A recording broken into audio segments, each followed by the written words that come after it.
Thiénaba TV sunu yëf la kon ñoo koy bokk taxaw. mbokk ngir daray Thiénaba TV du la rëcc bësal abonné bësal cloche bi ngir lépp nga mën koy am. xadal xalbu min ahdi shababi duyunahu xadal xalbu min ahdi shababi duyunahu.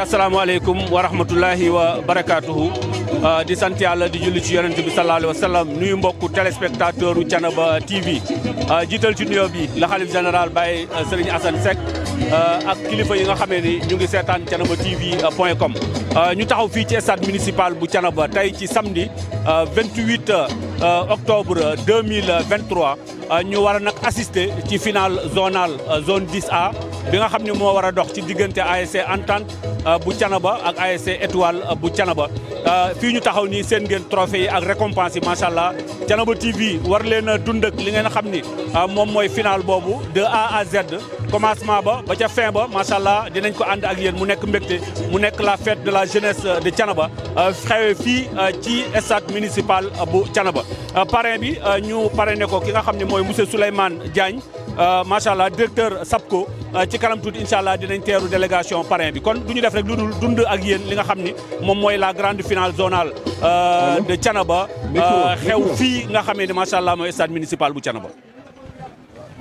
mbokk yi kon ñu delluwaat jaajëfal leen yéen ñi ànd ak waa Thiénaba TV ci finale zonale 2023 xew fii ci stade municipal bu Thiénaba ni ngeen ko gisee mu war a dox ci diggante ñaari équipe ASC Entente Sirat Jant bi ak ASC Déggo bu Thiénaba yéen ñiy xool ci image yi di ngeen gis ne ASC Entente moom moo sol bleu ak blanc macha allah couleur boobu waaye ASC Étoile moom moo sol noir blanc macha allah mu nekk fête goo xam ni waa Thiénaba yëpp ñu ngi ko doon xaar muy la fête du football la fête de la jeunesse de Thiénaba macha allah ñu ñaan dugg ci ak bisimilahi rahmaani rahim génn ci ak alhamdulilahi rabbil alamin bu ñu xoolee ni ñu taxawee ASC Entente macha allah ñu ngi gis ni Boubou Tall moom moo nekk dans les buts gis nañ ni de droite à gauche gis nañu Cheikh Fall moo nekk latéral droit gis ni Pape Ndiaye le capitaine moo nekk dans l'axe ak Souleymane Diop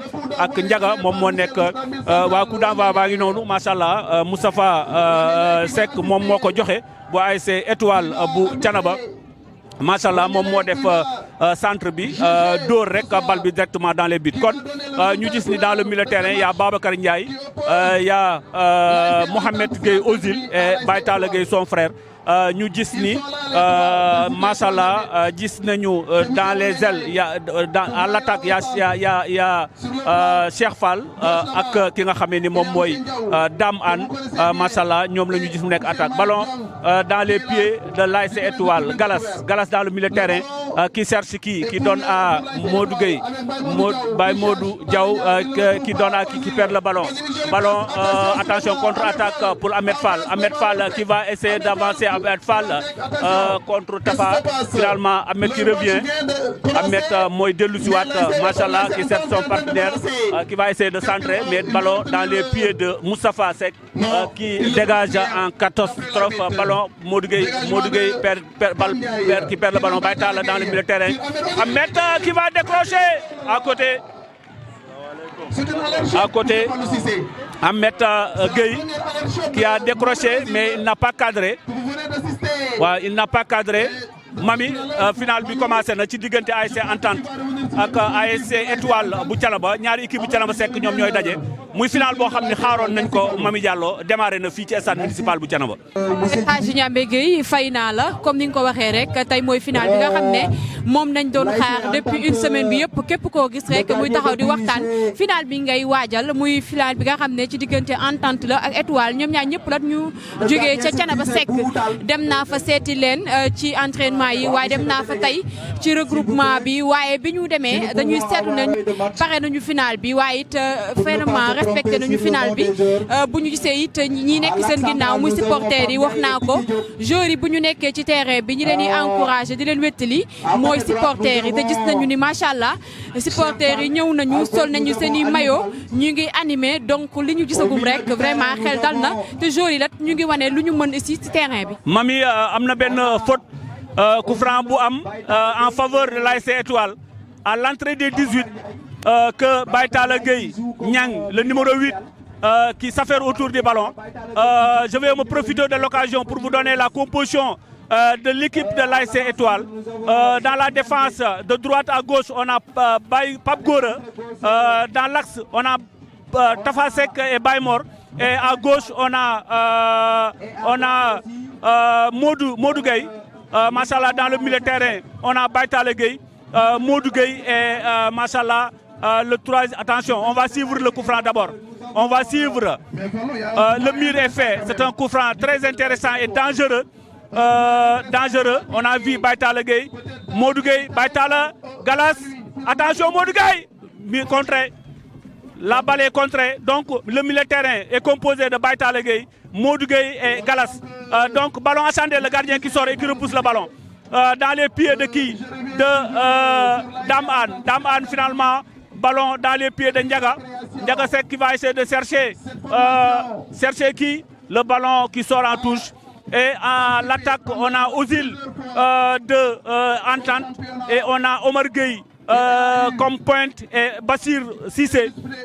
C'est ainsi que s'est composé l'équipe de l'ASC Étoile de Thiénaba. Si je ne me trompe pas, non, au lieu de Bassir Sissé, c'est Cheikh Ndiaye. Cheikh Ndiaye qui est à gauche, il y a Ozil qui est à droite. Omar Gueye est en pointe comme numéro 9. Machallah, c'est ainsi se compose l'ASC Étoile de Thiénaba. Donc le jeu, ballon dans les pieds de Omar Gueye. Omar Gueye qui va essayer de chercher son partenaire. Qui trouve Ozil. Ozil qui va essayer de développer son jeu. Ozil, une-deux, avec qui? Oh, balle perdue de Pape Gora. Pape Gora et qui se bat et qui met le ballon en touche. Pape Gora, Diagne, le latéral droit, numéro 12 de l'ASC Étoile. Machallah, donc on joue pendant les deux finales. Baymor qui sort et qui cafouille. Baymor qui sort et qui cafouille. Baymor qui va essayer de mettre dans la boîte. Ballon pour piquer. Il y a Omar Gueye qui sort maintenant pour mettre le ballon en sortie de but. En sortie de but. Le ballon protégé par Ndiaga. Bouboutal, le gardien de l'ASC Entente Sira Diartibi, que je vous rappelle, qui a fait sa formation à l'ASC Étoile comme cadet. Il était le gardien de cadet, Baymodou. Qui va essayer de développer le latéral gauche. Baymodou qui donne à Cheikh Ndiaye. Cheikh Ndiaye qui va mettre dans la boîte, qui cherche Omar Gueye. Omar Gueye, rythme bataille avec Piqué Diop. Daman, attention, il faut se méfier de Dam. Daman qui va essayer de s'affairer. Dam qui s'affait, qui donne à Baïtala Gueye. Une, deux, cherché par Dam. Il y a le gardien Galas qui sort et qui prend le ballon. Relance pour Baymodou. Relance pour Baymodou Diaw. Baymodou qui va essayer de balancer. Baymodou qui cherche Cheikh Ndiaye, qui donne à qui? Omar Gueye, le gardien qui sort et qui sauve le danger. Oui, il y a Bouboutal qui sort et qui sauve le danger. Il y a Bouboutal qui... Cheikh Ndiaye, qui donne à qui? Baymodou, qui va chercher Cheikh Ndiaye. Cheikh Ndiaye qui va essayer de centrer. Cheikh Ndiaye qui sent tête de qui? Hors-jeu, dit monsieur l'arbitre. Hors-jeu, dit monsieur l'arbitre. Donc, 0 but partout entre les deux équipes.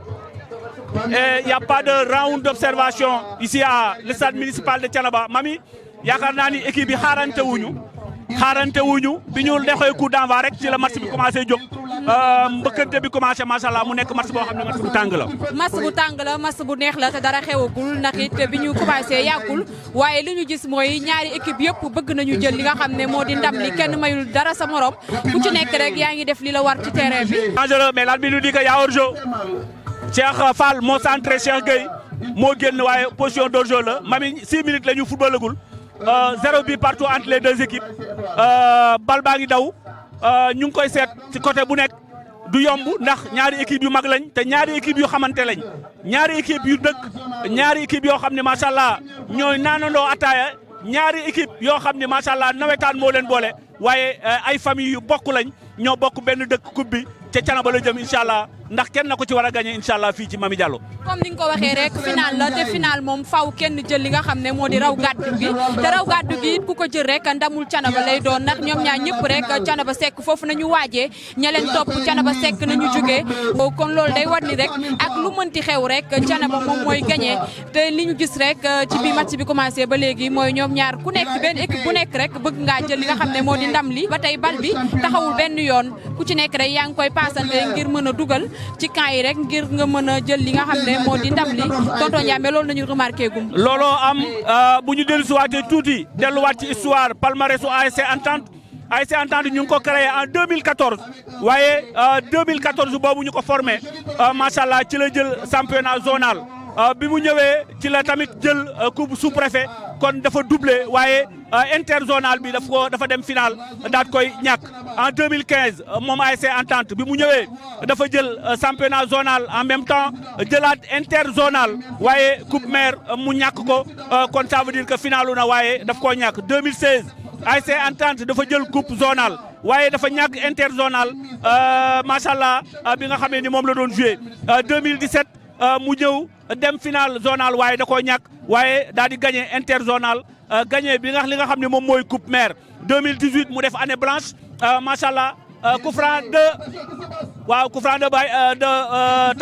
Tafa le bal refuse de sortir mais finalement Pape Ndiaye qui va essayer de relancer faire un long relance pour chercher Cheikh Gueye attention une bataille pour continuer le 2019 ASC Entente ñëw daal di jël zonal waaye 2020 mu def mooy année corona bi nga xamee ni final amul woon 2021 année blanche la def waaye 2023 ci 2022 moom participé wul 2023 moom la ñuy def final bi kon Mamy 7 ans de participation 12 finales pour ASC Entente 8 trophées ak 4 finales perdues loolu moom mooy li nga xam ne mooy palmarèsu ASC Entente bu dee ASC Étoile moom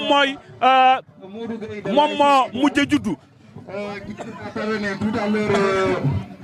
moom moo mujj a juddu ASC Entente ndax moom mu ngi juddu 2016 wala 2017 foofu nag macha allah ci la ñëw ñu éliminé ko match de poule 2017 mu def demi-finale contre Bangaaj gagné ko 2018 mu gagné coupe zonale 2019 tamit mu ñëw waaye yaakaar naa génnul premier tour 2020 di année corona bi 2021 macha allah éliminé ko par ASC Jamono en quart de finale waaye 2022 mu gagné coupe zonale kon bu ngeen xoolee ñaari équipe yooyu.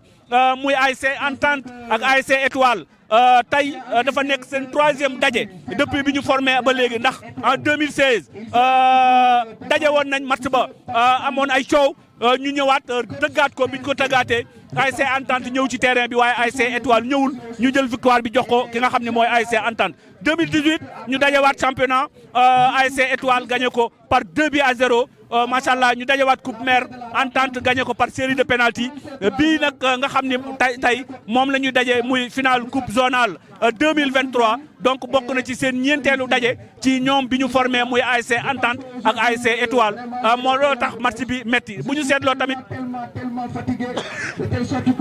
bu ñu seetloo Mamy mooy daanaka bu ñuy xool final yu mujj yi ñoom ñii soit ñoo ko football gagné ko wala ñoom ñoo daje ak yeneen équipe gagné leen tey nag ñaari équipe yooyu nga xam ni final yu mujj yi ñoom ñoo ko def ñoom ñoo war a daje tey ci diggante ñaari équipe yooyu moo tax mu tàng Mamy Diallo. jërëjëf El Hadji Ndiamé Gueye ci rappel bu am solo boobu nga fàttali ñu rek taarixu équipe bi di Entente ak équipe bi di Étoile ñoom ñaar ñëpp rek ko ci dégg da ngay xam ne ay kàngam nañu waaye yàgg nañu joué Étoile lat buñ ko déggee dañuy xam ni la du équipe boo xam ne bi mu juddoo yàgg na waaye it fexe na ba marque empreinte am def fi lu am solo équipe bi di Entente it yàgg naa jël coupe kon ñoom ñaar ñëpp rek ay kàngam nañu yoo xam ne dañoo daje waaye yàgg nañoo daje ndax it bu dee 4 match yoo xam ne ñoom daje nañu ko kon ñoom ñu miinante nañu nekkuñu ñoo xam ne ay inconnu ñu moo tax match bi sax boo ko seetaanee nga xam ne ñaari équipe yi miinante nañu yàgg nañoo joué waaye xamante nañu waaye it ñu ngi fexe ba ñu ngi jox ak bu baax a baax match bi ndax kon liñ ci gis rek moo di ni match bi respecté nañu ko waaye am na fu ñu teg match bi macha allah ndax sànq ba tey dañuy gis ni ku ci nekk rek yaa ngi jéem li nga mën rek pour dugal comme ni ñu ko gisee noonu waa Croix-Rouge ñu ngi noonu di dem parce que dafa mel ni dafa am blessé de Moussa Ndiambé Gueye. waaw dafa am y a un joueur blessé dans le milieu de terrain espérons que c'est pas quelque chose de grave. Il y a le service médical qui s'affaire autour du joueur, donc l'arbitre a arrêté le jeu pour le moment. Et je vous rappelle que ici, à le stade municipal de Thiénaba, pour le moment, 0 but partout entre les deux équipes. Et Mami Malay Fatilini, ñaari équipe yi football, boko xolé équipe yu jaxaso lañ ci walu famille, équipe yu jaxaso lañ ci walu dëkkuwaay, waaye équipe yu jaxaso lañ ci walu xarito. Tay bo sétané wax nañ la légui ni la ASC Étoile daaw. fii la finalu contre ASC Rail bi bu Thiénaba waaye équipe joueur bu mel ni Baye Talla Gueye ak joueur bu mel ni Gora Gueye daaw ñoom ñu ngi football ASC Étoile donc heure bii daaw ñoom ñu ngi ci côté ASC Étoile ak ki nga xam ne mooy Souleymane Diop di piqué ñoom daaw ñoom ak waa Étoile yi ñoo àndoon di finalu di xëccoo tey yàlla def ñu dem ci équipe bi nga xam ne moom mooy seen équipe mooy ASC Entente équipe bi nga xam ne ñoom ñoo ko sosoon macha allah bu ngeen xoolee tamit macha allah ci équipe bu ASC Étoile nga xool Baye Mor Seck ak Moustapha Seck ak ñu mel ni ñoom ñu ngay yeewoo ca koñu ASC Entente waaye yàlla def ñuy ñëw di football fii nga xamee ne mooy ASC Étoile kon loolu mooy sport li ci am solo rek mooy sport yàlla na sport bi gagné ci barke yonent bi kon xam naa pause dañuy def rek ci kanam tuuti ndax yaa un blessé bu ñu démarré waat rek ñu mën a démarré waat ak li nga xam ne moom mooy mas ñu fàttali leen rek équipe bi di ASC Entente ASC Étoile ñoom ñooy finalu tey mu nekk final journal bu Thiénaba tey yamook le 28 octobre 2023 ñu koy footballé fii ci stade municipal bu Thiénaba comme niñ leen ko waxee rek cam tàmbali ba ñaari équipe yi nga xam ne ñoo daje tey lat Thiénaba sekk nañuy yeewoo ñooy naanandoo ataaya xanaa tëdd rek moo leen di tàkkale kon final bi ku mënti gagné rek jàpp nañu ni Thiénaba moom moo gagné ndax it képp ku ci gagné rek sa morom dina la félicité ndax ñoo bokk koñ ñoo bokk ay dëkkuwaay comme ni ko Moussa Ndiambé Gueye waxee sànq ñi nga xam ne ñoo di waa Étoile daaw am na ci ñoo xam ne ñoom ñi waa Entente jaxasoo nañu woon daaw muy équipe Étoile ñu finalu daaw kon yàlla bu dogalee tey ñoom ñaar ñu bokkaat di football muy ASC Étoile Entente li lay dëggal rek li ñuy wax que ne ñoom ñëpp ay mbokk nañu ay xarit nañu waaye ay dëkkandoo nañu gis ngeen ko noonu comme ni ngeen ko gisee noonu rek di ko seetaan en direct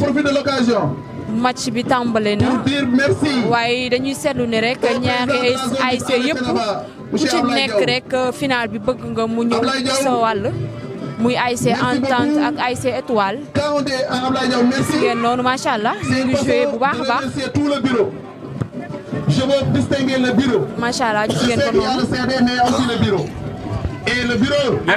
merci mami merci kon ni ngeen ko gisee rek macha allah sàng amoon na joueur bu blessé góol bi tam ñu gisoon ko mu tëdd waaye match bi démarré waat na fii ci stade municipal bu Thiénaba entre les deux équipes attention ballon attention c'était dangereux mais Galas jàpp na ballon bi wala Fallou Galas donc ballon bi dóor nañ ko ballon dans les pieds de qui de Ozil qui va essayer de chercher son partenaire Cheikh Fall voilà faute sur Cheikh Fall dit l'arbitre faute de Cheikh Fall dit l'arbitre donc faute en faveur de l'ASC Entente bu Thiénaba Boubou Tall le gardien de l'ASC Entente moom mooy teg ballon bi pour man ko dóor. Merci à la presse. Voilà Boubou Tall ballon chandelle qui va essayer long ballon mais le ballon est sorti en 6 mètres. Ballon bi génn na en 6 mètres. 6 mètres du côté de l'ASC Étoile bu Thiénaba. Je vous dis que on joue la finale ici à le stade municipal de Thiénaba et entre-temps on a 0 but partout entre les deux équipes. Merci beaucoup. Merci Khalifa, merci Khalifa Ndiaye moom moo ñuy may ndox mami. Tout à l'heure il y a un membre voilà donc mu nekk lu am solo. qui demandait merci beaucoup. donc de penser à la presse pour Dorbi. Baïtala Gueye dans le milieu de terrain. Baïtala qui va donner à Cheikh Fall.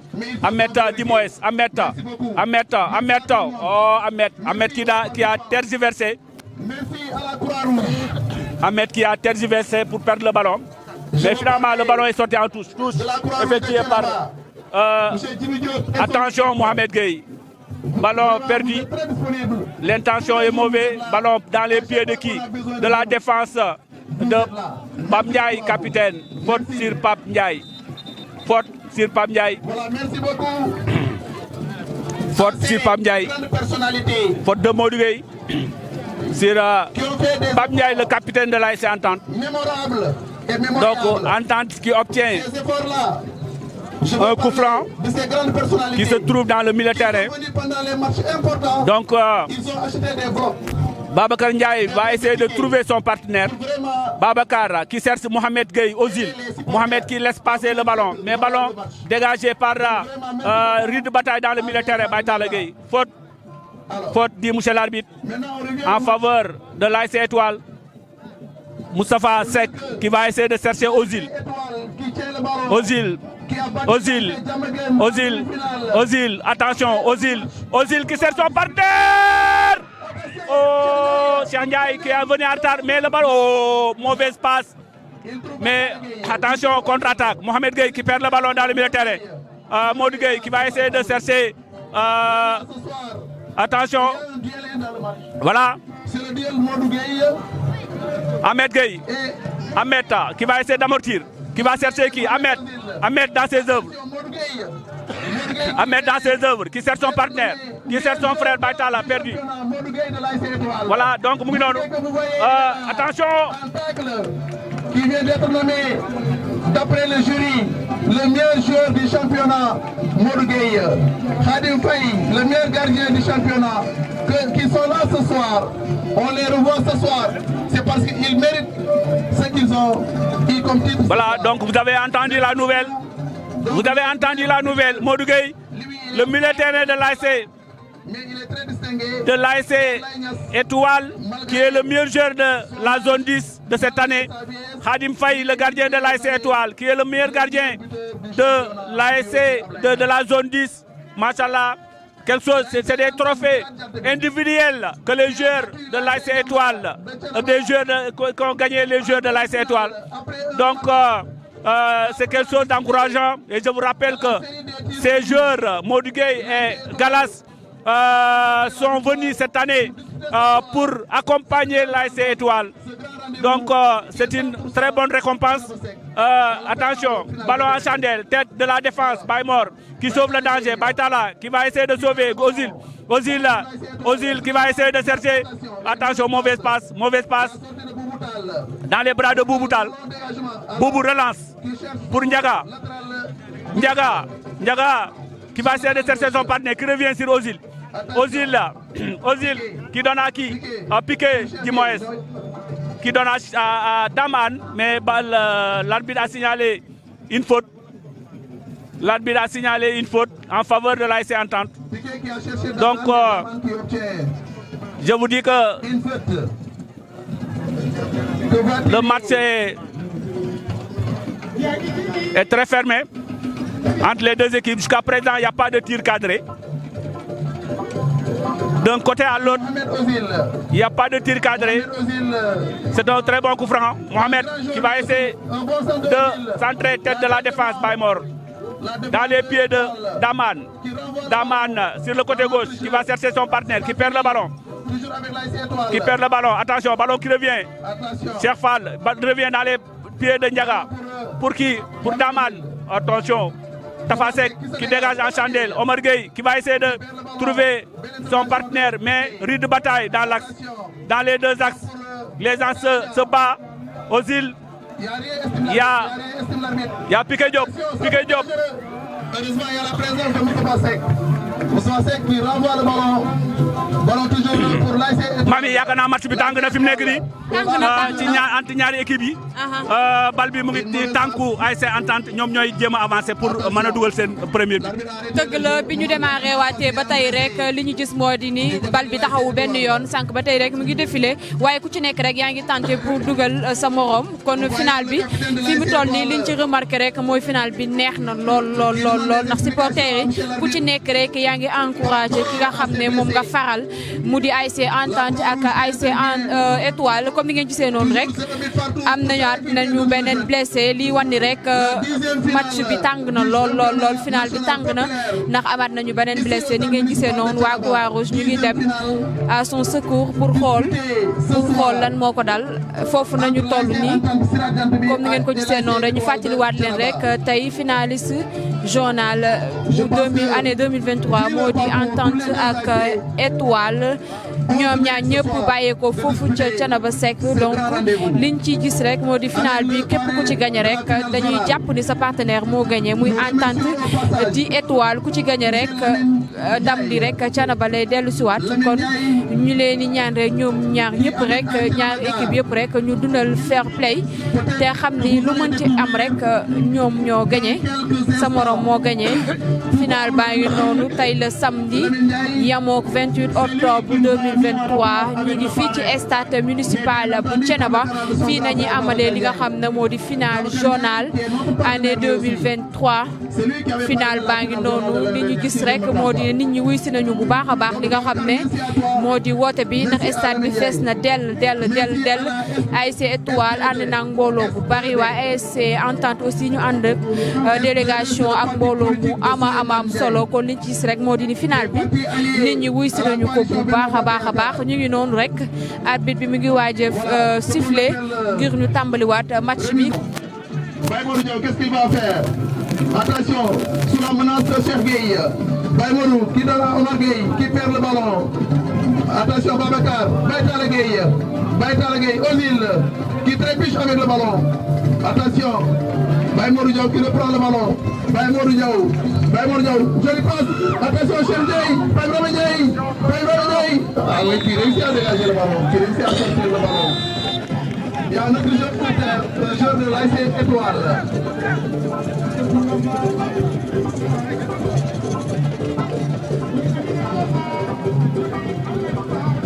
On voit que il y a beaucoup d'arrêts de jeu à la première mi-temps.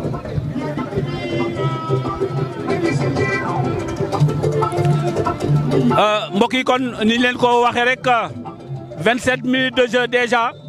mais ma wax leen ni 27 minutes yi nag arrêté wuñu suñu chrono ci blessé yi fi am yëpp arrêté wuñu benn yoon suñu chrono waaye c'est le chrono de l'arbitre qui compte c'est le chrono de l'arbitre qui compte donc 0 but partout entre les deux équipes coup franc bi nga xamee ni ASC Étoile moo ko moom Moustapha Seck l'axe central de l'ASC Étoile moom moo koy le capitaine moom moo koy dóor jël na élan bi machallah def en chandelle ba ngay chercher kan Baye Talla Niang ballon dans les pieds de Ndiaga qui cherche Ahmed Fall Ahmed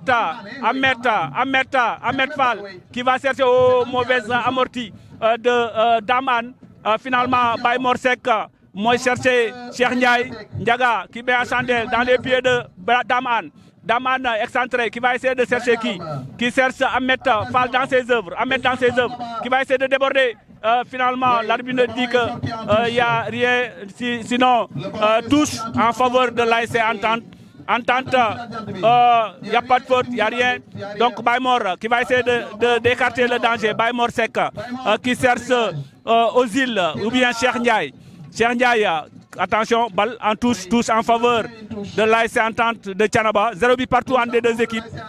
0 but partout entre les deux équipes. Touche pour Ndiaga, mais finalement retouche en faveur de l'ASC Entente, vêtu en bleu et blanc. Touche pour Mohamed Ozil dans ses œuvres, qui va sortir, qui cherche son partenaire, mais finalement mauvaise passe. Baye Mor Seck dans ses couvertures, mais finalement Baye Mor qui met le ballon en touche en faveur de Entente. Ahmed qui cherche Ndiaga, Ahmed, Ozil dans ses œuvres, qui cherche son frère Baïtala, mais finalement il y a touche. Touche en faveur de l'ASC Étoile, ou bien Koufran, dit l'arbitre. Voilà, on me dit que Tchanabasek c'est une ville, oui. Pour la ville de Tchanabasek alors. En tout cas, toutes les deux ASC sont là pour rentrer. Waaw maa ngi reetaan Jibi Kalaay reetaan ndax ci reportage bi muy def ci microcentral bi mu ni Tchanabasek village booy ni ko Tchanabasek ville macha allah moom lay rectifier noonu. Voyez tout cela dans la sportivité, mais l'importance ou bien l'essentiel, c'est qu'il y a deux équipes de Tchanabasek qui s'opposent ici en finale. Donc ça veut dire qu'il y a de la qualité à Tchanabasek, il y a de la qualité dans la commune de Thiénaba. Donc il y a de la qualité d'une manière générale ici à Thiénaba dans la zone 10. Donc l'arbitre, voilà, 6 mètres en faveur de la Étoile que va tirer Moustapha Seck. Tête de Piqué Diop. On nous annonce Baïtala, faute sur Baïtala Gueye. de la finale zonale. Faute sur Baïtala Gueye. Donc, on nous annonce l'arrivée de la délégation du parrain de la finale zonale, M. Souleymane Ndiaye, le directeur général de la SAPCO. Il faut lui préparer un morceau. voilà, donc ci jamono boobu la ñuy signaler ni parrain bi mu ngi ci yoon bi. Parrain bi mu ngi waaj a dugg ci stade bi. Parrain de la finale mu ngi waaj a dugg fi nga xamee ni moom mooy stade municipal bu Thiénaba. Cheikh Gueye qui marque le premier but. Cheikh Gueye qui marque le premier but. Au moment qu'on signalait, avec une surprise. Cheikh Gueye qui marque le premier but de la finale. Avec une. Cheikh Gueye qui marque le premier but de la finale. Donc à la 32e minute, sans compter les arrêts de jeu. À la 32e minute, sans compter les arrêts de jeu. Donc l'ASC Entente qui ouvre le score. ASC Entente moo dugal premier but ici à le stade municipal de Thiénaba. Donc 1-0 en faveur de l'ASC Entente. Cheikh Ahmed Tidiane Gueye qui vient de marquer le premier but. Donc au moment qu'on nous disait qu'il y a le parrain qui s'affaire pour mu dugg ci biir stade bi. Donc 1-0. 1-0 bi marqué par Cheikh Ahmed Tidiane Gueye. Et je vous rappelle que Cheikh Ahmed Tidiane Gueye l'année dernière, en ce moment de la finale, était à l'ASC Raibi. Et c'est lui qui avait marqué le but de l'ASC Raibi, le premier but de l'ASC Raibi l'année dernière. L'année dernière, l'ASC Étoile a été menée par 1-0. Et ce but a été marqué par Cheikh Gueye. Comme cette année, l'histoire, est-ce que l'histoire va se répéter? Est-ce que l'histoire va se répéter? Est-ce que l'histoire va se répéter? Je ne sais pas. En tout cas, Cheikh Ahmed Tidiane Gueye, lui, il a répété ce qu'il avait fait l'année dernière. Waaw li mu defoon daaw defaat na ko mooy marqué premier but du final bi. Donc 1-0 pour l'ASC Entente de Thiénaba qui vient de marquer le premier but. Ici à Thiénaba, Mami Diallo but bu njëkk bi dugg na. Cheikh Gueye bu ASC Entente moo ko dugal à la 32e minute. waaye wax naa ni temps mort yëpp ñun arrêté wuñu suñu chrono, c'est le chrono de l'arbitre qui compte.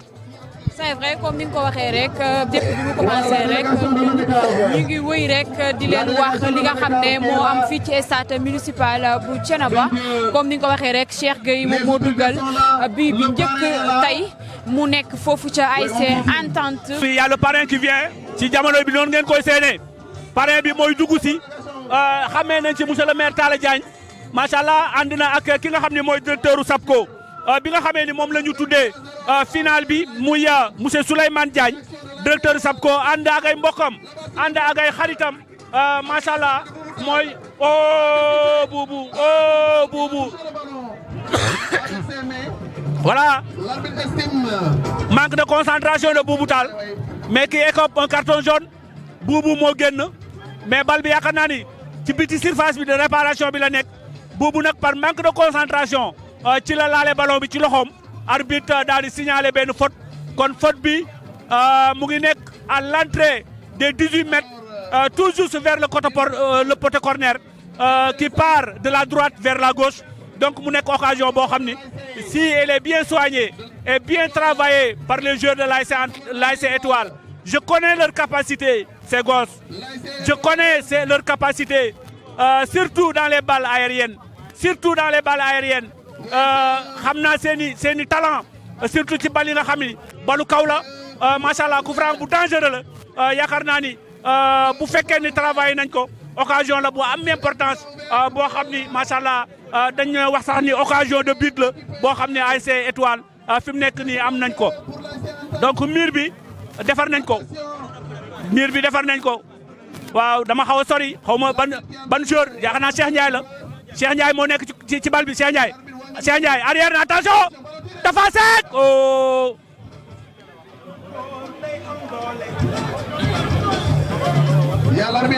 Voilà donc arbitre nee na xaar signalement bi arbitre nee na dañ koy reprendre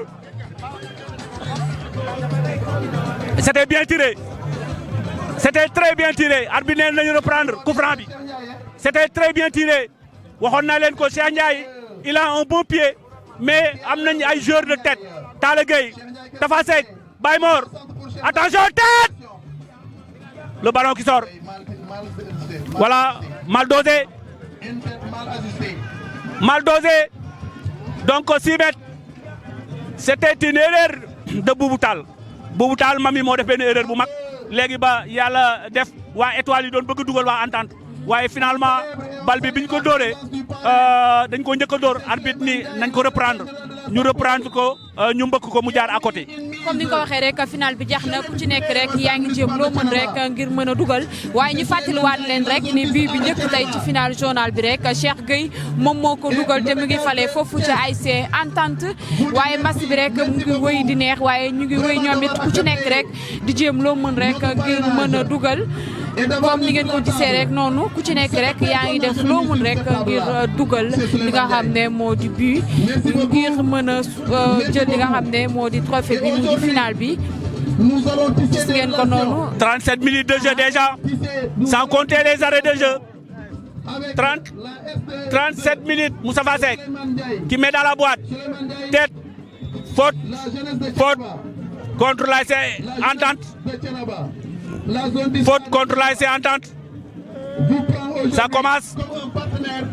Il faut se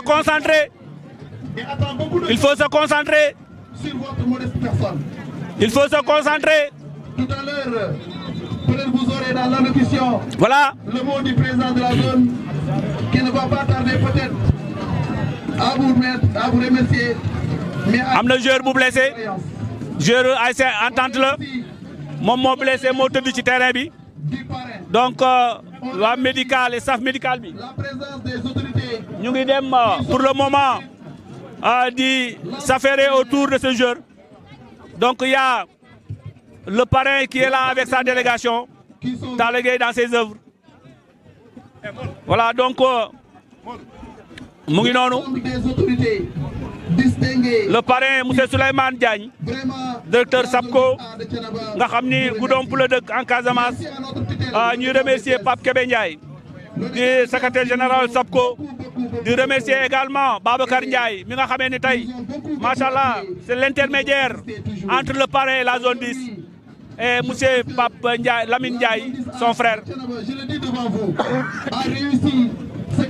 Merci à la zone 10 comme l'a dit Djibika dans le microcentral cette année les navétanes sont réussis cette fois vraiment li ci gën a am solo mooy nawetaan yi ñu def mooy nawetaan yoo xam ni biñ ko commencé léegi amul arrêt final bi amul arrêt des fois dañ daan ñëw demi-finale xaaraat lu mat 1 mois doog a football final dans ce cas niveau bi nga xam ni moom la booy doon football niveau boobu da doon wàcc waaye ren vraiment niñ ko enchaîné même en croisé avec la coupe mère mu nekk loo xam ne lu am solo la kon Moustapha Seck qui cherche dans la boîte qui cherche qui tête en 6 mètres le ballon qui sort en 6 mètres le ballon qui sort en 6 mètres 1 but à 0 1 but à 0 merci au staff médical donc c'est la mi-temps donc c'est la mi-temps donc c'est la mi-temps mi-temps ici à Thiénaba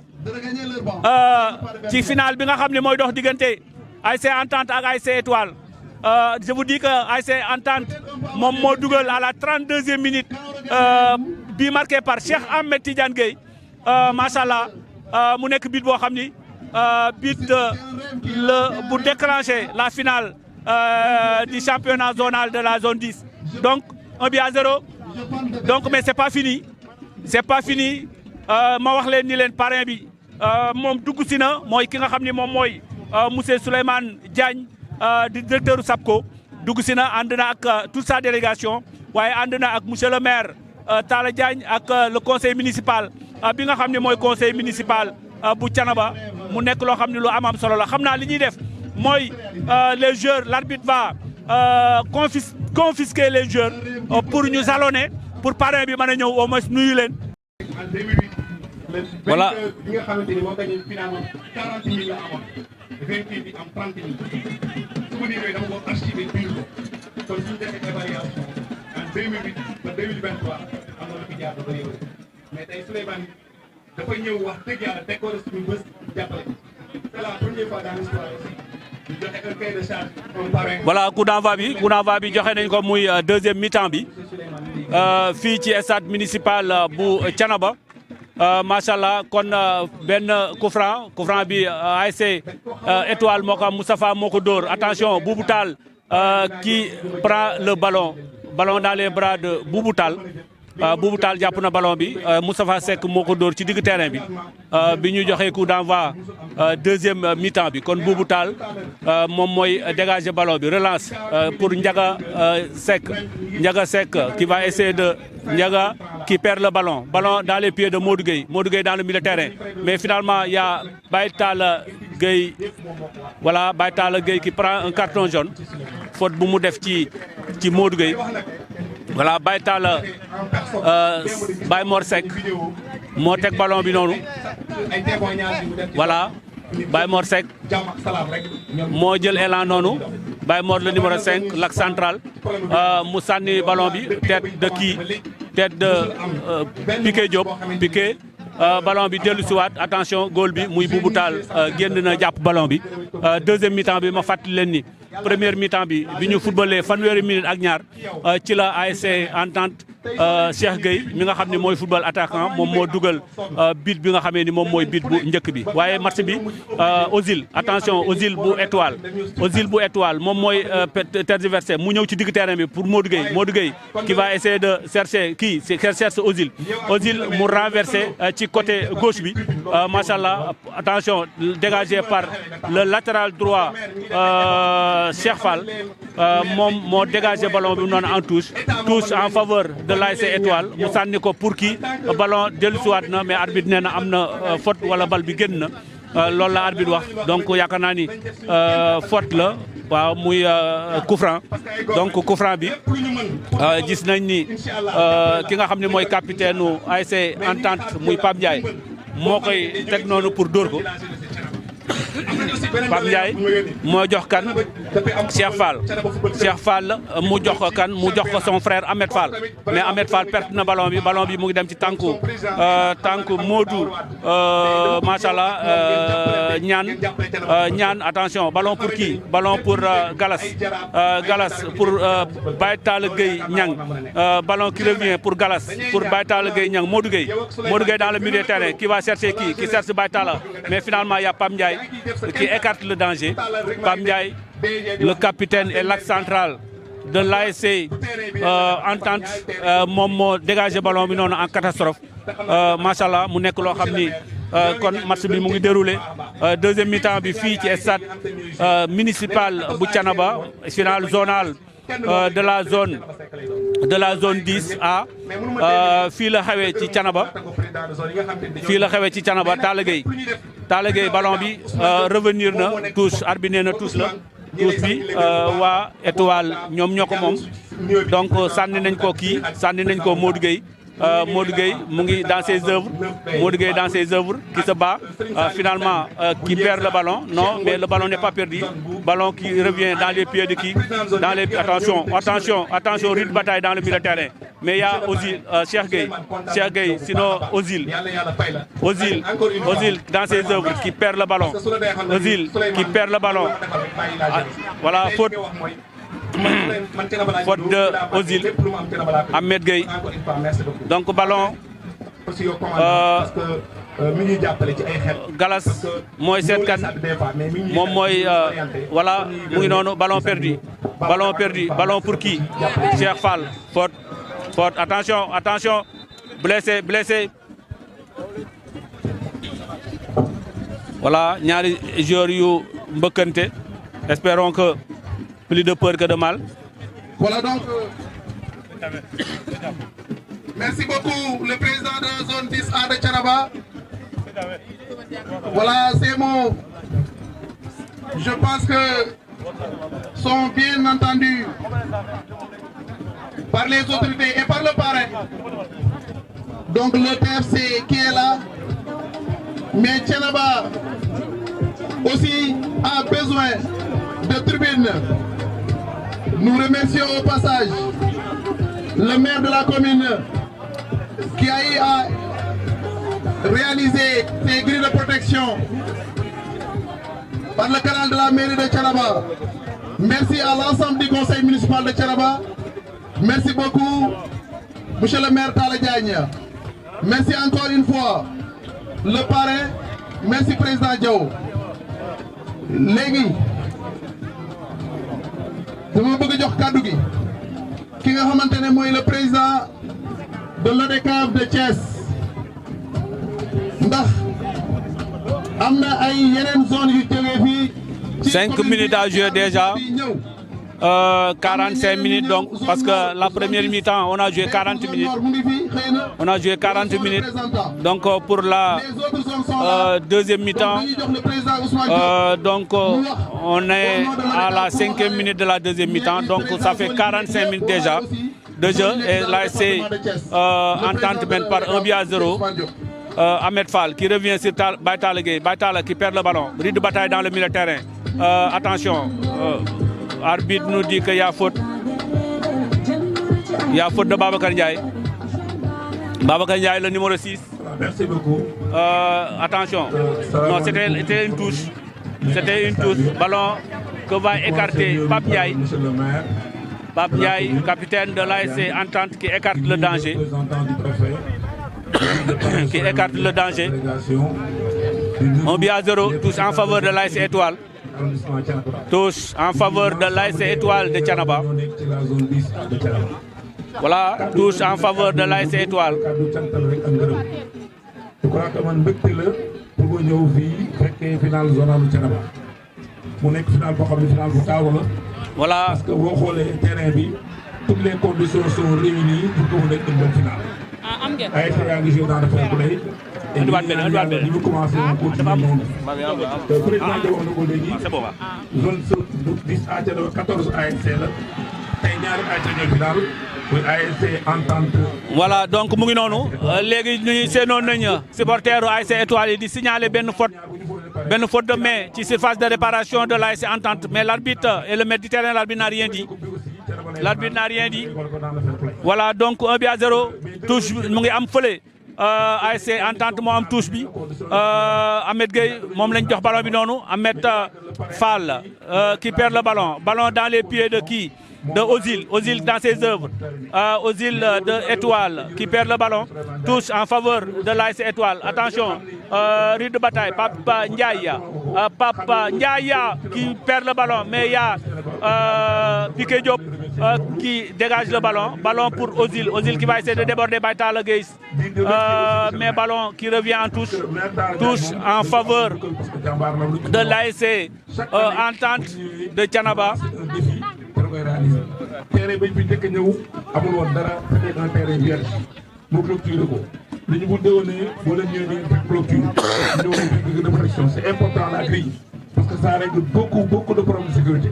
Pape Ndiaye moom mooy tourné loolu jox ballon bi kii Cheikh Fall waaw Cheikh Fall la ko jox Cheikh Fall moom mooy jéem a sànni ballon bi Cheikh Fall mauvaise passe mais Ndiaga attention au contre-attaque Pape Gora numéro 12 qui va essayer de centrer qui cherche Baytala au-dessus de la barre transversale au-dessus de la barre. Donc c'était une occasion de l'AS Étoile. C'était bien joué. Sur une balle perdue de Cheikh Fall dans le milieu de terrain.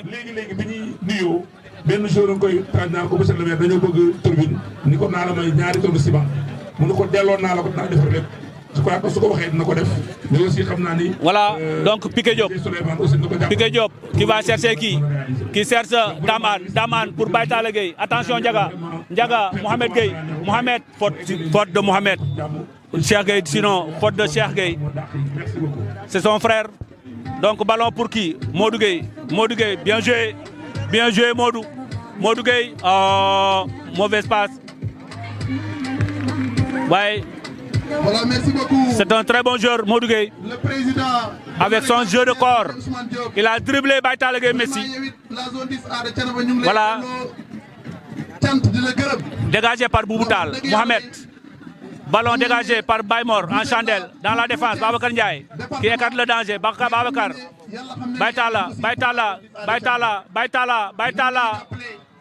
Baytala. Faute sur Baytala Gueye. Voilà, faute sur Baytala Gueye. Babacar Ndiaye qui s'affaire autour du ballon. Babacar Ndiaye, Pape Ndiaye qui va essayer de chercher qui met dans la boîte pour chercher Damar, mais finalement balle perdue.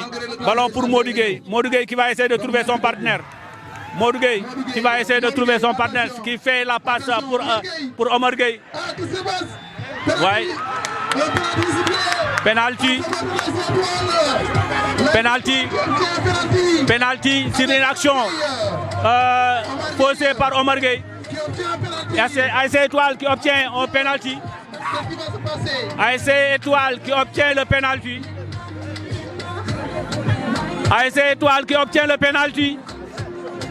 À la 11e minute.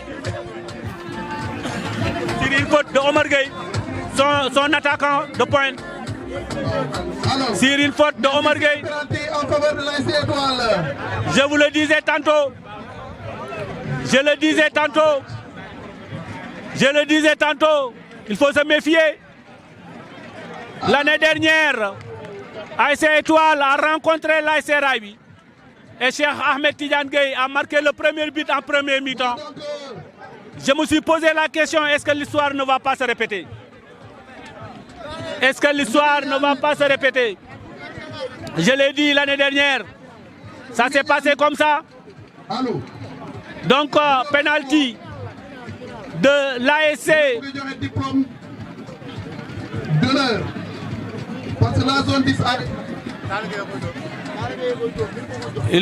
Il faut se méfier.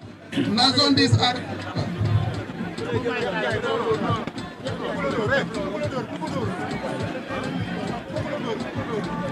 La zone 10A de Thiénaba dafa defar ay diplôme.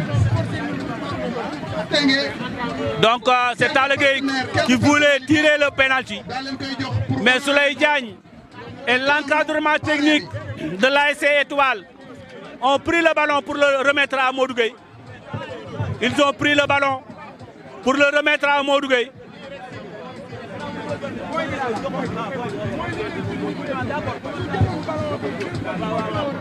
Légui dañuy génne diplôme yi joxe ko mais il est de présenter la délégation du parrain de la finale zonale édition 2023. Délégation bi. Penalty. Qui koy jiite. Modou Gueye. Souleymane Ndiaye. Qui a posé le ballon. Directeur général de la SAPCO. Modou Gueye a laissé le ballon à Talla Gueye. Finale zonale édition 2023. Modou Gueye a laissé le ballon à Talla Gueye. Mu ànd ak Pape Sini Ndiaye. C'est le secrétaire général de la SAPCO. Modou Gueye a laissé le ballon à Talla Gueye. Mais il faut se méfier à Bouboutal. Ñu ngi nuyu ngeen def attention Talla Gueye defal attention ak Boubou Tall waaye Talla Gueye ak Boubou Tall xamante nañu Talla ak Boubou Tall xamante nañ Talla xam na Boubou Tall xam na Talla Niang Talla Gueye xam na Boubou Tall Boubou Tall xam na Talla Gueye donc penalty que va tirer Talla Gueye qui prend son élan Talla Gueye qui prend son élan Talla Gueye prend son élan Talla qui tire et qui marque ASC Étoile qui égalise ASC Étoile qui égalise par Talla Gueye ASC Étoile qui égalise à la 14e minute Talla Gueye qui égalise pour l'ASC Étoile sur un penalty qu'a obtenu Omar Gueye.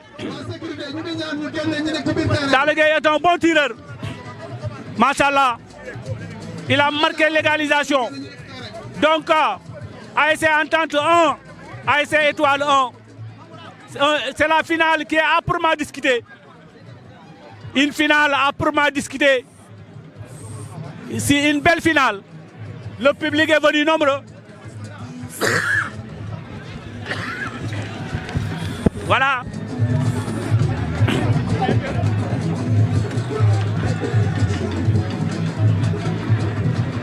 La finale est âprement discutée. Bu ngeen xoolee terrain bi ngeen xam ni supporters yi ñëw nañu. Voilà, supporters yi ñëw nañu 15e minute. Ça veut dire à la 55e minute que l'ASC Étoile a égalisé sur penalty. Donc l'ASC Étoile a égalisé sur penalty. Donc remise des diplômes. Tiré par Baye Talla Gueye. Baye Talla Gueye Niang. Un but partout. Un but partout. Est-ce que nous dem tir au but? Est-ce que nous dem tir au but? Est-ce que nous dem tir au but? Voilà. Baye Talla qui lance le ballon. Ballon tête de Moustapha. Ballon dégagé par qui? Le ballon qui revient pour Chefal. Chefal, Mohamed Ozil. Ozil qui perd le ballon pour son frère Baye Talla qui lance dans la boîte. Hors-jeu, dit monsieur l'arbitre. Donc hors-jeu. Un but partout. Khadim qui s'affaire autour du ballon, qui laisse le soin à Moustapha Seck, capitaine de dégager. Tête de Cheikh Fall. Cheikh Fall pour son frère Ahmed Fall. Finalement Ahmed qui perd le ballon. Modou Gueye qui perd Baye Talla, Baye Mor Seck pour Ndiaga. Ndiaga Seck en chandelle. Pour qui? Pour Baye Talla Gueye. Baye Talla Gueye, l'auteur du but de l'ASC Étoile, de l'égalisation. Attention pour Dame. Dame, il n'y a rien, dit l'arbitre. Il n'y a rien, dit l'arbitre. Dégagé par Baye Mor. Baye Mor qui dégage le ballon. Voilà. Il n'y a rien, dit monsieur l'arbitre. Touche en faveur de l'ASC Entente. Piqué Diop qui donne à qui va essayer de dégager pour Baye Talla, son cousin. Mais finalement, le ballon qui sort. En touche effectuée par Pape Gora. Pape Gora pour Modou Gueye, le meilleur joueur de la zone 10 de 2023. Attention, ballon pour qui? Il y a Bachir Cissé qui est rentré. Bachir, le numéro 10 qui est rentré. Bachir qui a pris la place de Cheikh Ndiaye si je ne me trompe pas. Voilà, Mohamed Ozil. Ozil qui donne à Pam Ndiaye, le capitaine. Pam Ndiaye qui sert à Cheikh Fall. Attention, retrait pour qui? Attention, ballon pour Ahmed. Faute de main d'Ahmed Fall.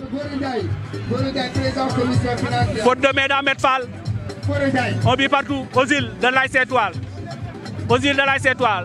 Fallou qui donne à Baye Talla Gueye Niang. Baye Talla qui cherche à qui? Qui cherche à Niane. Niane qui va essayer de centrer le latéral. Il n'y a rien dit l'arbitre. Faute de qui? Attention, balle perdue. Il y a le capitaine Moustapha Seck qui est sorti pour sauver le danger. On vit partout. On vit partout entre les deux équipes. Voilà, c'est une finale âprement discutée. C'est une finale âprement discutée. 18e minute pour la deuxième mi-temps. 18 minutes de jeu déjà pour la deuxième mi-temps.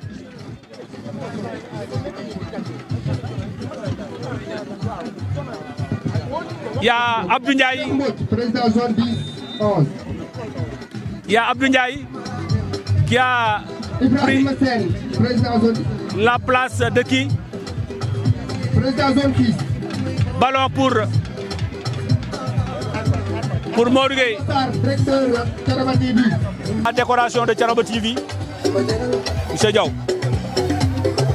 Voilà, décoration Thiénaba TV. Thiénaba TV, oui. Donc le match continue. Ballon pour Modou Gueye. Modou Gueye qui va essayer de chercher son partenaire.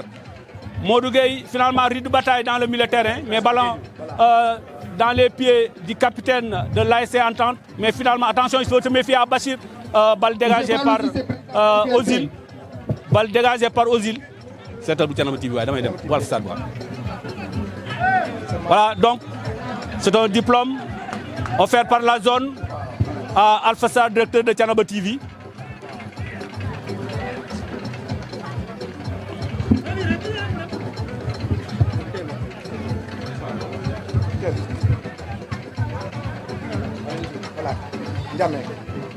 Voilà, vraiment. Voilà. Merci, merci beaucoup. Merci, merci. Merci. Merci, merci Diaw. Merci. Salam alaikum. Ziar nañ leen. Jaajëf. Monsieur Mody Dione, secrétaire général. Waaw.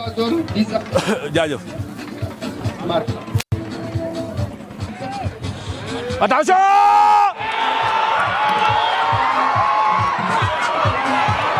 Voilà. Au moment que je prenais la décoration de Alpha Sarr, directeur de Thiénaba TV, pour sa participation dans le développement de Thiénaba, il n'a ménagé aucun effort. C'est en ce moment que l'ASC Entente a marqué son deuxième but. C'est en ce moment que l'ASC Entente a marqué son deuxième but en faveur de Mohamed Fall. Sur un lob, il a lobé le gardien de but. Il a lobé le gardien de but.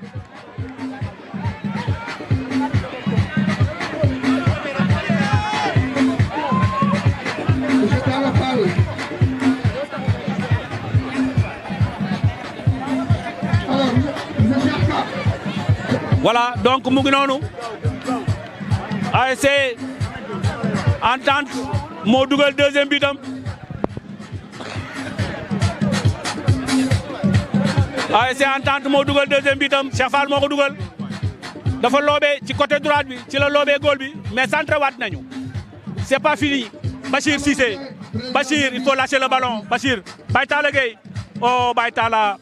Baytala finalement qui perd le ballon. Donc l'ASC Entente va obtenir la touche. Touche en faveur de l'ASC Entente de Thiénaba. 2 buts à 1. 2 buts à 1. Ñaari bal ci benn. Bachir Cissé qui vient de rentrer. Bachir qui cherche à Galas Fallou. Ballon pour Modou Gueye. Pape Gora qui cherche qui? Qui cherche Omar Gueye. Baytala Gueye, attention. C'était bien joué. C'est bien joué, il faut élaborer. C'est bien joué, mais finalement, il n'y a rien, dit monsieur l'arbitre. Donc Talla Gueye Niang qui va essayer de centrer. Talla Gueye qui centre, un très bon centre. Mais ballon qui va atterrir. Penalty. Penalty. Deuxième penalty de l'ASC Étoile. C'est la journée des penaltys pour l'ASC Étoile aujourd'hui. Deuxième penalty pour l'ASC Étoile. Signalé par monsieur l'arbitre sur faute de main. Final bi neex na. Final bi neex na. Monsieur Assane Diop, inspecteur des arbitres. 23e minute.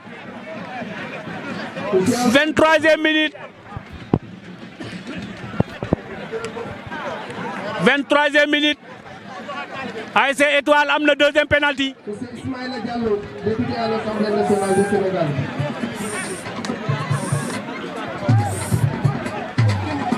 final bi neex na final bi neex na ASC Entente moo njëkk a dugal ASC Étoile jëli ko sur penalty ASC Entente dugalaat ASC Étoile am beneen penalty war koo dóor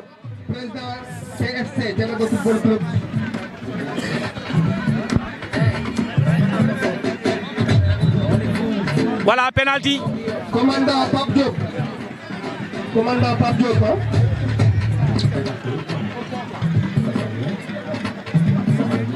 commandant Pape Diop commandant Pape Diop penalty kan mooy dóor penalty bi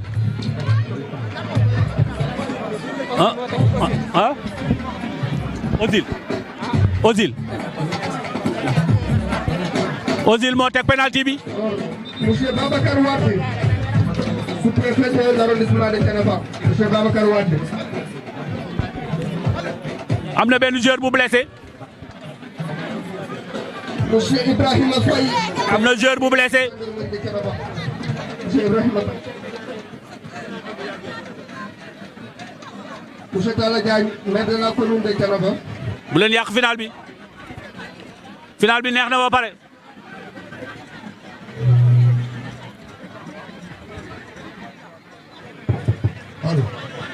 voilà donc alors pour terminer monsieur le parrain de la finale monsieur Souleymane Ndiaye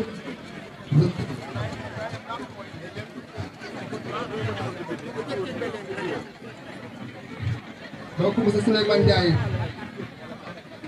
va recevoir son diplôme des mains de Ousmane Diop président de l'UDECAM de Thiès.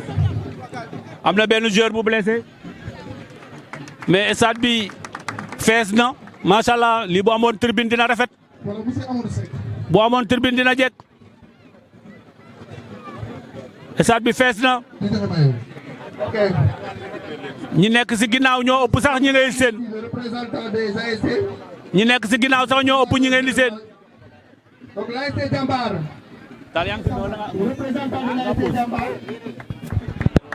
ñi nekk si ginnaaw sax moo ëpp ni ngeen ko séenee macha allah ñi nga xam ne mënuñoo yéeg te nekk si ginnaaw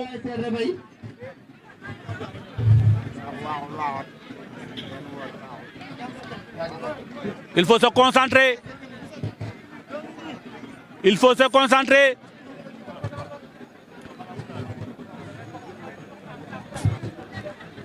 c'est la balle de match c'est la balle de match Talla Gueye qui a marqué le premier penalty. Double face à face entre Talla Gueye et Boubou Tall.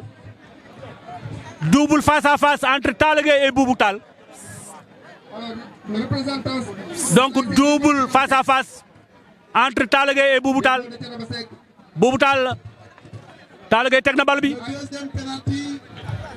de l'ASC Étoile. Talla Gueye teg na bal bi. ASC Jamono, le représentant de l'ASC Jamono. Talla Gueye teg na bal bi. Tiré par le même joueur. Talla Gueye. La pression. Qui a réussi tout à l'heure à... La pression monte. Talla Gueye qui prend son élan. Talla Gueye qui tire et qui marque. Et qui marque le deuxième penalty. Talla Gueye qui marque.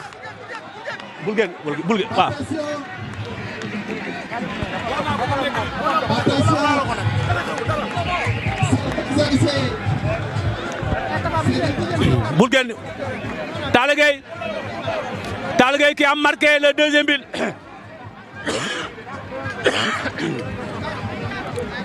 Talla Gueye a marqué l'égalisation. Je vous le disais tantôt. L'ASC Entente a marqué le premier but. Et l'ASC Étoile a égalisé sur penalty de Talla Gueye. Et à la 18e minute de la deuxième mi-temps, l'ASC Entente a marqué le deuxième but. Et Talla Gueye revient pour égaliser, pour marquer le deuxième but de l'ASC Étoile. Donc 2 buts partout entre les deux équipes. 2 buts partout. Attention, dégagé par Pape Gora. Pape Gora Diagne. Pape Gora Diagne, ballon en chandelle pour Cheikh Gueye. Cheikh Gueye, le ballon qui sort en touche. âprement discuté entre deux équipes de très haut niveau. Ballon pour Fallou. Fallou qui donne à Modou Gueye. Modou Gueye.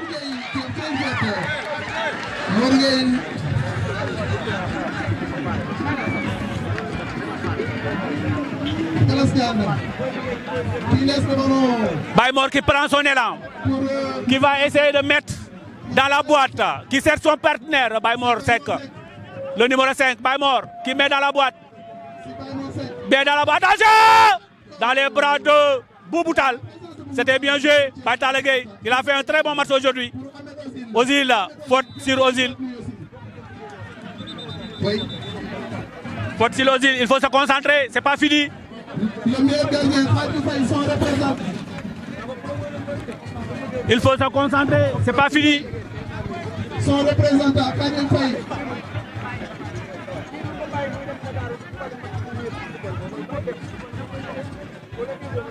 Oui, on voudrait que Moussaka, qui est le représentant du parrain, de l'Ouest du Bénin. 30 minutes de jeu pour la deuxième mi-temps. 2 buts partout entre les deux équipes. Voilà, donc il y a Ahmed Fall qui sort. Il y a Ahmed Fall du côté de l'ASC Entente qui sort. C'est Gora qui rentre. Le meilleur buteur qui est là. C'est Gora qui rentre. Gora Gueye qui rentre. Wow, attention, ballon dans les bras du gardien de but. Dégagé dans la tête de Mohamed. Pour qui? Pour Ndiaga. Ndiaga qui remet à Mohamed. Ndiaga qui remet attention, Mohamed Gueye dans ses œuvres qui cherche. Pour qui? Pour Ndiaga qui cherche à Cheikh Gueye. Cheikh Gueye. Attention, Cheikh, dans ses œuvres. Cheikh Gueye. Faute de Cheikh Gueye. Faute sur Cheikh Gueye, dis-moi.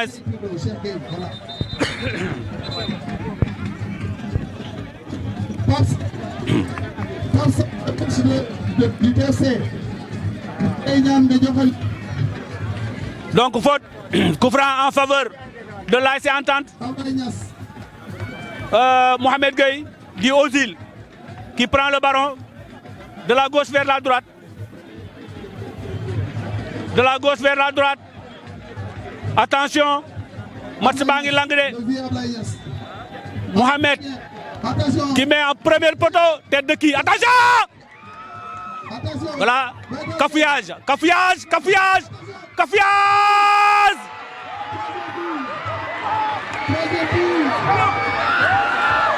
Baytala Gueye. Baytala Gueye qui marque le troisième but. Baytala Gueye qui marque le troisième but.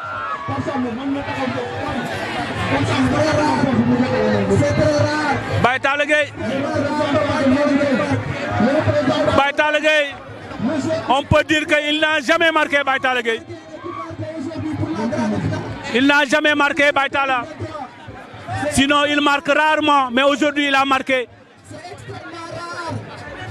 Chapeau à Baytala. Chapeau à les Baytala.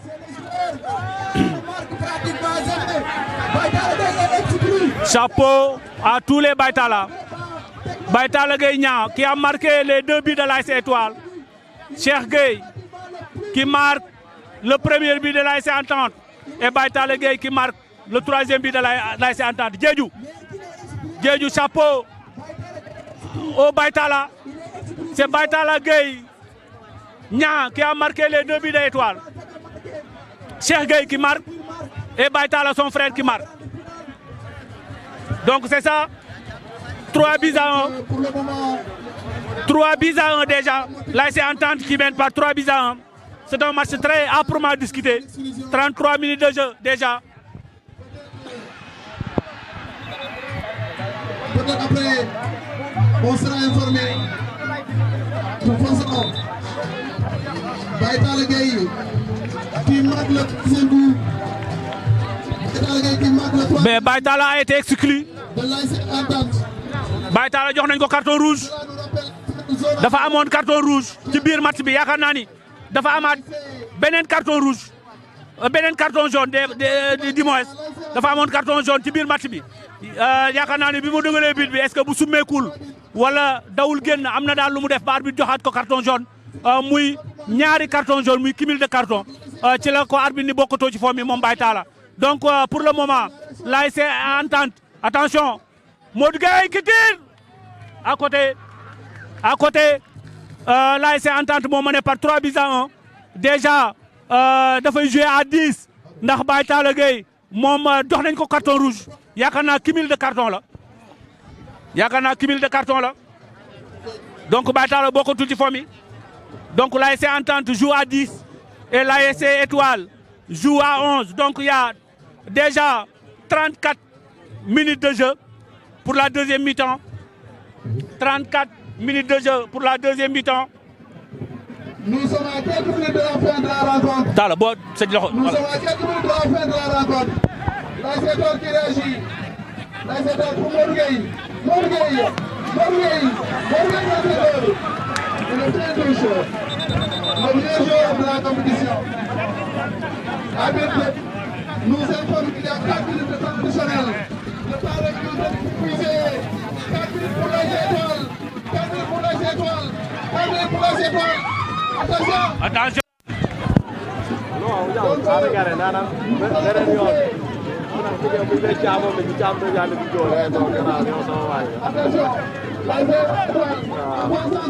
Sandra tête de qui Baye Talla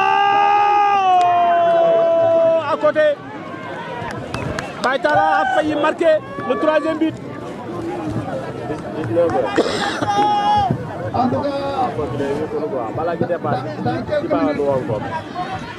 dans quelques minutes, Baye Talla a failli marquer le 3e but. c'est un match. 35 minutes de jeu déjà en deuxième mi-temps. Un match qui a 35 minutes de jeu. Boubou Tall une nouvelle épisode. teg na ballon bi. Un match intéressant. Un match intéressant. Babacar Ndiaye. Modou Gueye qui donne à qui? Qui donne à Bachir. Bachir pour qui? Dégager en chandelle en catastrophe. Pour Baymor Seck. Baymor, attention, Baymor. Attention, voilà, Baymor, attention Baymor. Attention, faute de Gora. Faute de Gora. 36 minutes de jeu déjà. Donc, Baymor moo jox kan Pape Gora moo jox Modou Gueye. Touche. Modou Gueye mooy sànni bal bi sànni na ko kan sànni na ko Galas touche bi am na match bi metti na Moustapha Seck mu bàyyi axe central bi Bachir moo jox kan attention Baye Modou Diaw qui perd le ballon attention il faut se méfier à contre-attaque faute sur Abdou Ndiaye. 37 minutes de jeu déjà 38 minutes de jeu déjà 6 mètres góolu Étoile mooy jël élan di ko dóor sànni na ko ballon bi mbëkk na ko Moustapha Seck dégagé na ko Cheikh Gueye attention dans les bras de Boubou Tall dans les bras de Boubou Tall 38 minutes déjà de jeu 3 buts à 2 3 buts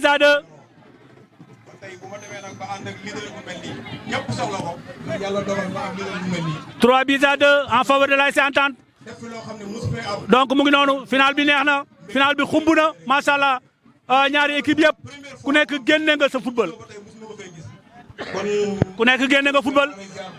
mu nekk lu am solo mami nga ñëw kaay donc c'est la fin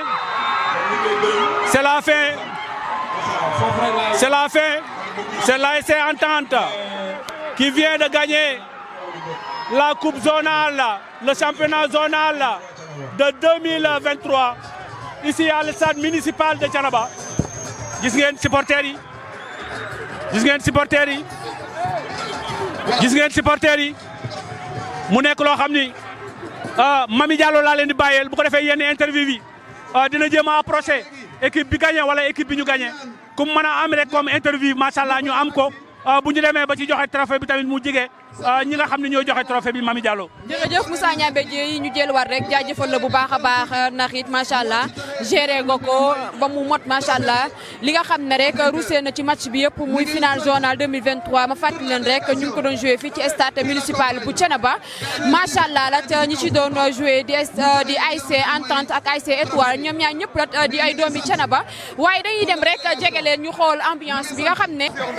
non mënu ma wax damaa kontaan dañoo kontaan vraiment dañoo kontaan lii rek moom moo naam lii kese moom moo naam yàlla ndam ñëpp ñoo ko bokk Étoile ak Entente ñëpp ñoo bokk ndam lépp Thiénaba Seck kontaan nañ bu baax a baax a baax a baax am na loo boo ko bëggee dafa am noo koy wute si dalla si yaru si fair play li fo la kaf ak reetaan 3 mois mu jeex kon nag nit am na loo boo ci nekkee war ngaa sóoraale si li ngay dugg lan la lii day jeex am maa ne encore Étoile de félicité waa Entente kontaan nañ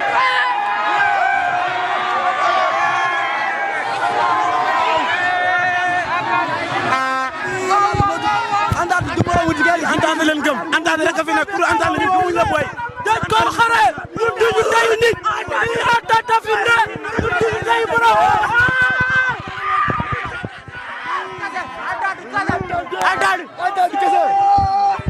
Entente dafa wóor zone bi yëpp Entente amul keneen ñoo ko ma fii ñu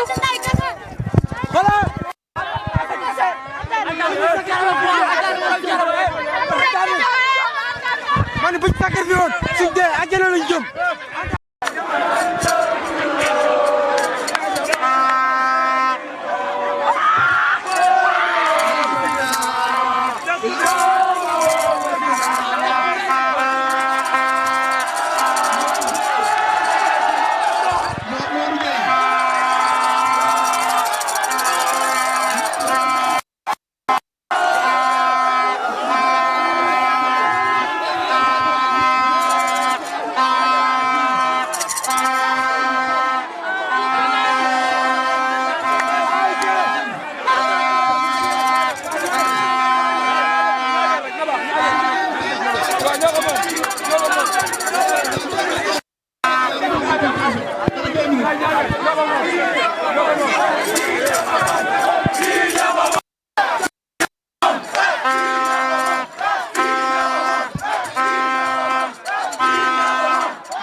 Thiénaba TV est à votre disposition pour la couverture de vos événements, pour la couverture médiatique des grands événements. Thiénaba TV avec vous avant, pendant et après. sant ak ngërëm ñeel na leen ci ànd ak ngeen di ànd ak Thiénaba TV. وللشيب عهد يبغي أن نسونه